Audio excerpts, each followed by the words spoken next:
Chapter 3, the Biomechanics of Resistance Exercise. Knowledge of musculoskeletal anatomy and biomechanics is important for understanding human movements, including those involved in sports and resistance exercises. Anatomy encompasses the study of components that make up the musculoskeletal machine, and biomechanics focus on the mechanism in which these components interact and create movement. By providing insight into how body movements are carried out and the stresses that the movements place on the musculoskeletal system, both areas of study facilitate the design of safe and effective resistance training programs. The chapter begins with an overview of the musculoskeletal system and body mechanics, followed by biomechanical principles related to the manifestation of human strength and power. Next, primary sources of resistance to muscle contraction used in exercise devices, including gravity, inertia, friction, fluid resistance, and elasticity, are discussed. Then we turn to concerns of lifting regardless of joint biomechanics, with special emphasis on the shoulders, back, and knees, and discuss the relationship of biomechanics to movement analysis and exercise prescription. Finally, examples how biomechanical principles can be applied to training situations are provided. The musculoskeletal system. The musculoskeletal system of the human body consists of bones, joints, muscles, and tendons, configured so as to allow a great variety of movements characteristics of human activity. In this section, the various components of the musculoskeletal system are described both individually and in the context of how they function together in a system of levers. The skeleton. The muscles of the body do not act directly to exert force on the ground or other objects. Instead, they function by pulling against bones that rotate about joints and transmit force through the skin to the environment. Muscles can only pull, not push, but through the system of bony levers. Muscle pulling forces can be manifested as either pulling or pushing forces against external objects.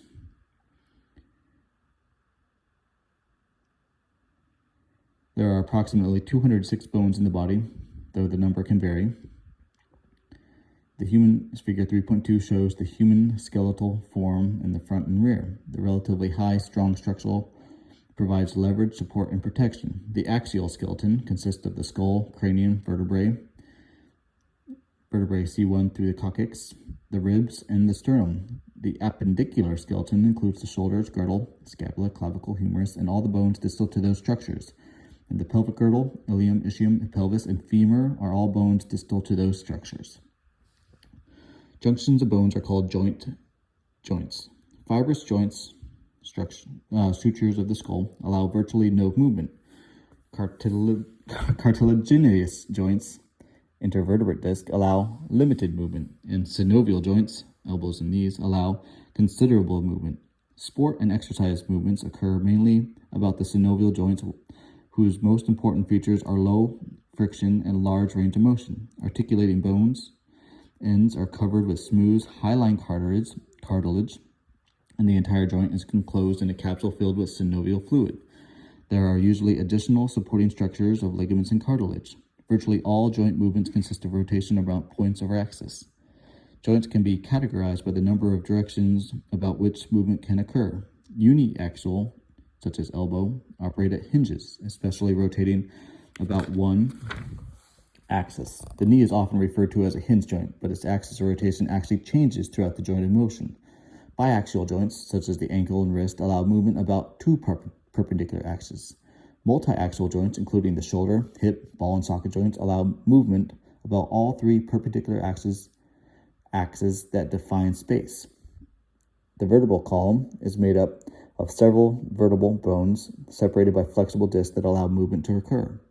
The vertebrae are grouped into 7 cervical vertebrae in the neck region, 12 thoracic vertebrae in the middle of the upper back, 5 lumbar vertebrae, which make up the lower back, and 5 sacral vertebrae, which are fused together and make up the rear part of the pelvis, and 3 to 5 coccygeal vertebrae, which form a kind of vestigial internal tail extending downward from the pelvis. Skeletal musculature. The system of muscles that enable the skeleton to move is depicted in figure 3.4. To cause movement or to generate forces against external objects, both ends of each skeletal muscle must be attached by connective tissue to bone. Traditional anatomy defined the muscle's origin as its proximal towards the center of the body attachment, and the insertion as it's distal, away from the center of the body attachment. Sometimes the origin is defined as a more stationary structure to which the muscle is attached, and the insertion as a more mobile structure. This definition can lead to a confusing reversal in the origin and insertion. For example, during straight leg sit-up, the origin of the iliacus muscle would be the femur because of its relative immobility. The pelvis, being more mobile, would be the insertion. However, during the leg raise exercise, the pelvis is relatively immobile and would be therefore become the origin, while the more mobile femur would become the insertion. The traditional definition therefore provides the most consistency. Muscles are attached to the bone in various ways, and fleshy attachments are most often found at proximal end of the muscle. Muscle fibers are directly affixed to the bone, usually over a wide area so that force is distributed rather than localized. Fibrous attachments, such as tendons, bend into and are continuous with both the muscle sheaths and the connective tissue surrounding the bone.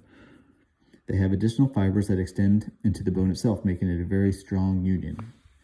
Virtually all body movements involving the action of more than one muscle, the muscle most directly involved in bringing about the movement, is called the prime mover or agonist. A muscle can slow down or stop movement is called the antagonist.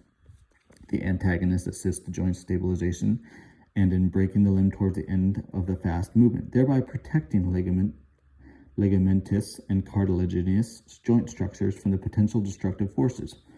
During throwing, for example, the triceps acts as an agonist, extending the elbow and accelerating the ball. As the elbow approaches full extension, the bicep acts as an antagonist to slow down the elbow extension and bring it to a stop, thereby protecting elbow structure from internal impact. A muscle is called a synergist when it assists indirectly in the movement. For example, the muscles that stabilize the scapula act as a synergist during upper arm movement. Without these synergists, the muscles that move the upper arm, many of which originate in the scapula, would not be effective in bringing about the movement. Synergists are also required to control body motion when the agonist is a muscle that crosses two joints. For example, the rectus femoris muscle crosses the hip and knee, acting to flex the hip and extend the knee when contracting. Rising from a low squat involves both hip and knee extension. If the rectus femoris is to act to extend the knee as a person rises without inclining the trunk forward, then the hip extensor muscles, such as the gluteus maximus, may act synergistically to counteract the hip flexion that would otherwise occur from tension in the rectus femoris. Levers of the multiskeletal system. Although there are many muscles in the body that do not act through levers, such as muscles of the face, tongue, heart, arteries, and sphincters, body movements directly involved in sports and exercise primarily act on the bony levers of the skeleton. In order to understand how the body affects such movements, a basic knowledge of levers is required. Several basic definitions follow. Lever, a rigid, semi-rigid body that when subject to a force whose line of action does not pass through the pivot point, exerts force on any object impeding its tendency to rotate. 3.5.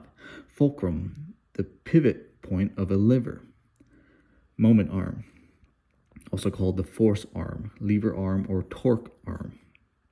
The perpendicular distance from the line of action to the force to the fulcrum.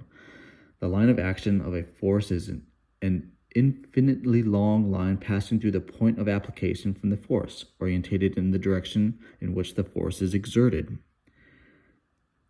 Torque, also called moment, the degree to which a force tends to rotate an object about a specified fulcrum. It is defined quantitatively as a magnitude of a force times the length of its moment arm. Muscle force, force generated by biomechanical activity or the stretching of non-contractile tissue that tends to draw the opposite ends of a muscle towards each other. Resistive force, force generated by a source external to the body, gravity, inertia, friction, that acts contrary to muscle force. Mechanical advantage, the ratio of moment arm through which the applied force acts that through which a resistance force acts. Figure 3.6. There are to be a state of equilibrium between the applied and resistive torques. The product of muscle force and the moment arm through which it acts must equal the product of the resistance force and the moment arm through which it acts. Therefore, a mechanical advantage greater than 1 allows the applied muscle force to be less than the resistive force to produce an equal amount of torque. A mechanical advantage of less than 1 is a disadvantage in the common sense of the term. First-class lever, a lever which the muscle force and resistive force act on opposite ends of a fulcrum, figure 3.6. Second-class lever, a lever for which the muscle force and resistive force act on the same side of the fulcrum, which the muscle force acting through the moment arm longer than that through which the resistive force acts, as when the calf muscle works to raise the body into the balls of its feet. 3.7. Due to its mechanical advantage, the long moment arm, the required muscular force is smaller than that of the resistive force. Body weight. Third-class lever, a lever for which the muscle force and resistive force act on the same side of the fulcrum, which the muscle force acting through the moment arm shorter than that through which the resistive object acts. 3.8. The mechanical advantage is thus less than 1, so the muscle force has to be greater than the resistive force to produce torque equal to that produced by the resistive force. Most human muscles that rotate the limbs about the body joints operate at a mechanical disadvantage. This is why internal muscle forces are much greater than the forces exerted by the body on external objects. For example, 3.6, because of the resistance moment arm of the 8 times longer than the muscle moment arm, muscle force must be 8 times the resistive force. The extremely high internal forces experienced by the muscles and tendons account in large part for injury to these tissues. During actual movement, the categorization of a lever as first, second, or third classes often depends on the somewhat arbitrary decision in which the fulcrum lies. Therefore, understanding the principle of mechanical advantage is of much greater importance than being able to classify levers. Mechanical advantage often changes continuously during the real-world activities. Following examples of this for moments such as knee extension and flexion, where the joint is not a true hinge, the location of the axis of rotation changes continuously throughout the range of motion, affecting the length of the moment arm, through which the quadriceps and hamstrings act.